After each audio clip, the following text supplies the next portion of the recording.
मोदी सरकार ने ordnance factory board को भंग कर दिया है और उसकी सबकी संपत्तियों को 7 पब्लिक सेक्टर अंडरटेकिंग को हस्तांतरित भी कर दिया है।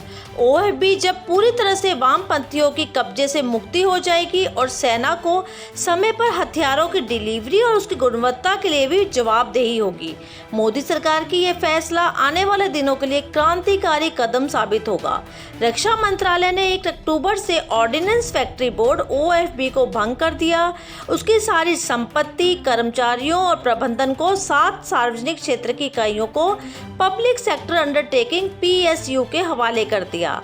आयुध निर्माणी बोर्ड जो सशस्त्र बलों को हथियार, गोला बारूद और कपड़ों की आपूर्ति करता है, आत्मनिर्भर भारत पैकेज के तहत केंद्र सरकार ने बीती 16 मई को घोषणा की कि वह ओएफबी के निगमीकरण द्वारा आयुध आपूर्ति में स्वायत्तता, जवाबदेही और दक्षता में सुधार करेगी। एक आधिकारिक आदेश से मंगलवार को कहा कि इसकी 41 फैक्ट्रियां, इसकी संपत्ति और इसके 70,000 कर्मचारी 7 नई सार्वजनिक क्षेत्र की इकाइयों में विभाजित हो जाएंगे।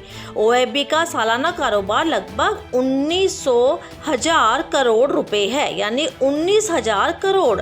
रक्षा मंत्रालय ने 28 सितंबर के एक आदेश में कहा कि भारत सरकार ने 1 अक्टूबर 2021 से इन 41 उत्पादन इकाइयों और पहचाने गए गैर उत्पादन इकाइयों का प्रबंधन, नियंत्रण, कामकाज और रखरखाव 7 सरकारी कंपनियां जो पूरी तरह से भारत सरकार के स्वामित्व वाली को सौंपने का फैसला किया। आदेश के अनुसार इन 7 रक्षा सार्वजनिक उपक्रमों में Munition India Limited, Armoured Vehicles Nigam Limited, Advance Weapons and Equipment Limited, Troop Comfort Limited, Yantra India Limited, India Optel Limited और ग्लाइडर्स इंडिया लिमिटेड शामिल हैं।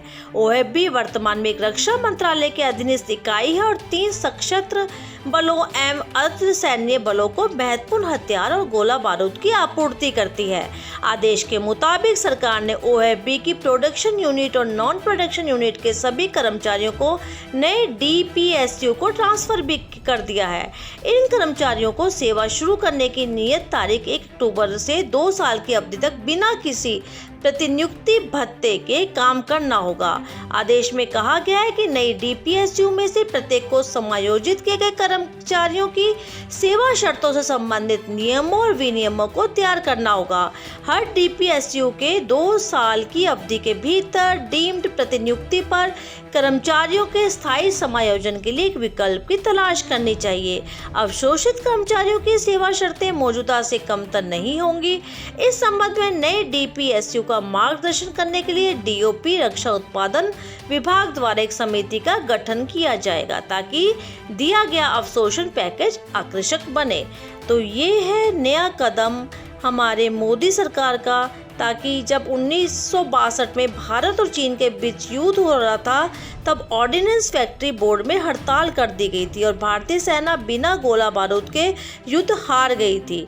तो इस कदम के लिए बहुत बहुत बधाई।